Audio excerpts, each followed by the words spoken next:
Coming to the 10th part. 10th part में है a raise to the power 5 upon a raise to the power 3 multiply by a raise to the power 8। अब हम इतने part को साथ में लेके पहले डिवाइड कर लेते हैं, फिर मल्टीप्लाई कर देंगे। So I take it like this कि पहले हम डिवीजन करेंगे एंड देन मल्टीप्लीकेशन।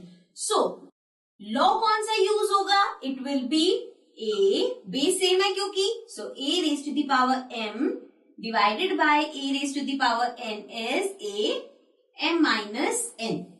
ठीक है, सो ये हो जाएगा a and 5 minus 3 is 2 into a raised to the power 8। ठीक है, अब अगेन बेस सेम है, पावर्स अलग है, मल्टीप्लाई हो रहे हैं। सो लॉ कौन सा यूज होगा? a raised to the power m multiply a raised to the power n is equals to a m plus n। Right? So this will become a 2 plus 8 will be 10. So this means the answer is a raised to the power 10. So this was part number 10. Now let's come to the next part.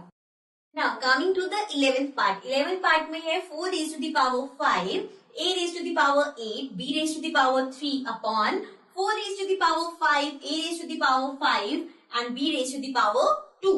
So अब आप देखोगे यहाँ पे कोई sign नहीं है, so it is understood कि यहाँ पे अगर कोई साइन नहीं है तो दिस मीन्स ये मल्टीप्लाई हो रहे हैं। एंड अगर हम ए बी लिखते हैं, if you write it as A B, so this is A into B. If you write 4a, so this is 4 into A. ठीक है, सो मीन साइन के बीच में मल्टीप्लीकेशन की है। आप यहाँ पे क्लियरली दिख रहे हैं सबके बेसिस सेम है, मतलब डिवीजन पॉसिबल है। सो इसमें लॉ कौन सा यूज होगा? a raised to the power m divided by a raised to the power n is equals to a m minus n, right?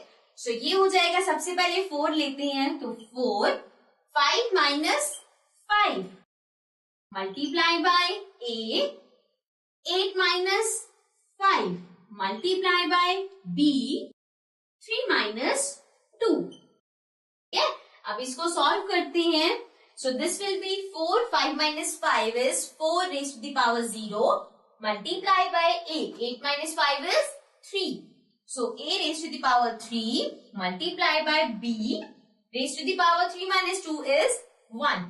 So हमारे पास आ गया 4 raised to the power 0 which is 1 multiply by a raised to the power 3 which will remain the same multiply by b, right?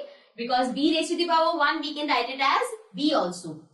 So this will become a raised to the power 3 into b, या फिर इसको ऐसे लिख दो a 3 and b। ठीक है ना? So this is the answer and this was part number 11. Now let's come to the last part. Now coming to the last part, that is part number 12.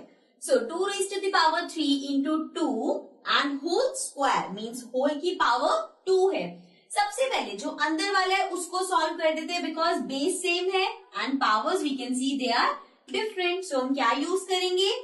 a raise to the power m into a raise to the power n is equals to a m plus n, right?